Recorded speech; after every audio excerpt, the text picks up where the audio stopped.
মূলত আজ জাতীয় নির্বাচন কমিশনে যাচ্ছে তৃণমূল। কেন্দ্রীয় এজেন্সির অতি সক্রিয়তার অভিযোগ আনছে তারা। একাধিক অভিযোগ নিয়ে আজ নির্বাচন কমিশনের দ্বারস্থ হচ্ছে তৃণমূল নেতৃত্ব।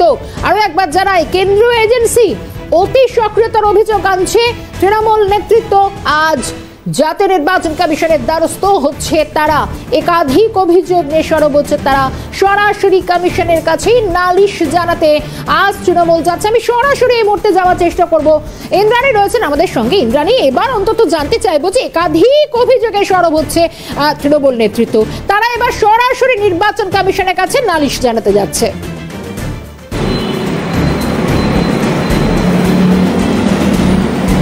দেখো, ইতিমধ্যেই কিন্তু একবার তারা জাতীয় নির্বাচন কমিশনে গিয়েছে, কিন্তু সেই দিন তারা কোনো অ্যাকশন পাননি। কারণ নির্বাচনের কমিশনের নির্বাচন শুরু হয়ে যাওয়ার আগে নির্বাচনের নির্দণ্ড প্রকাশ এবং আদর্শ আচরণবিধি চালু হয়ে যাওয়ার পর নির্বাচন কমিশনের ফুল বেঞ্চ যেদিন থাকে সেদিনই কোনো পলিটিক্যাল পার্টির সাথে তারা আলোচনা করেন। এবং যেহেতু শুক্রবার ফুল বেঞ্চ ছিল না, সেই জন্য তারা আলোচনা করতে পারেননি। তার বদলে আজ তাদের সময় দেওয়া হয়েছে এবং আমরা যেটা জানতে পারছি, বিকেল 3টের সময় 4 জন সাংসদ তারা যাবেন। তার নেতৃত্বে থাকবেন তৃণমূলের রাজ্যসভার দলনেতা ডেরেক ওব্রায়েন।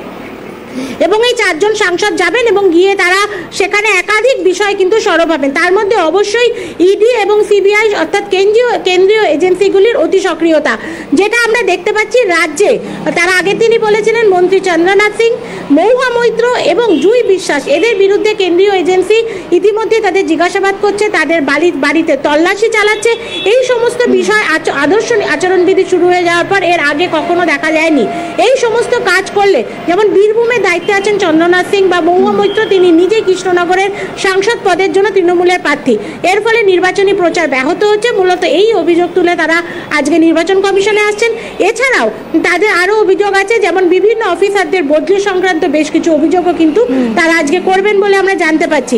একই সাথে মুখ্যমন্ত্রী মমতা বন্দ্যোপাধ্যায়ের বিরুদ্ধে যে অবমাননাকর বা কুরুচিকর বক্তব্য বিভিন্ন সময় উঠে আসছে বলে দাবি তৃণমূলের, সেই বিষয়ে তারা নির্বাচন কমিশনের কাছে জানাবেন।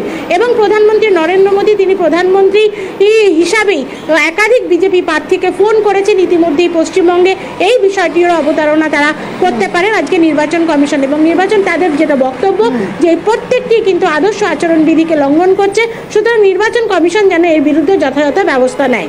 বেশ, প্রত্যেকটা খবরের দিকে আপডেট অবশ্যই তোমার থেকে নেব। এই মুহূর্তে ধন্যবাদ জানাই। সঙ্গে ছিলেন সরাসরি আমাদের সঙ্গে দিল্লির প্রতিনিধি ইন্দ্রাণী দাশগুপ্ত।